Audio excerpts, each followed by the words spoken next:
নমস্কার, কেমন আছো তোমরা সবাই? আমার এই মিনি ব্লগে তোমাদের স্বাগত জানাই। আজ ব্লগটা শুরু করছি ইভিনিং টাইমে, মলে যাওয়ার ঠিক আগে। আইব্রোটা একটু রিফাইন করে আর লিপটা একটু ড্র করে বেরিয়ে পড়লাম মলের উদ্দেশ্যে। আমাদের এসটিকেকে রোডের চারিপাশটা বেশ সুন্দর লাগে, তাই না দেখতে? চলো দেখতে দেখতে পৌঁছে গেলাম মলে। আজকে মলে গিয়ে আমার পেজের জন্য যে নতুন প্রোডাক্টগুলো এসছে তারই শ্যুট করছিলাম।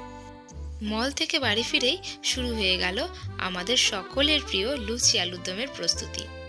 মা আর দাদা মিলে আলুর দমটা সেরে রেখেছিল, আর আমরা দুজন মিলে লুচিটা ভেজে নিলাম। নীলাদ্রির পাপার লুচি ভাজতে ভাজতে একটু মুখ না চললে আবার হয় না। আলুর দমের রেসিপিটা অসম্ভব সুন্দর হয়েছিল। নেক্সট টাইম যখন হবে অবশ্যই শেয়ার করব। লুচির সাথে আলুর দমটা দিয়ে মুখে পড়তেই প্রাণটা জুড়িয়ে গেল। এবার খালি নীলাদ্রির পাপার এক্সপ্রেশনটা দেখো।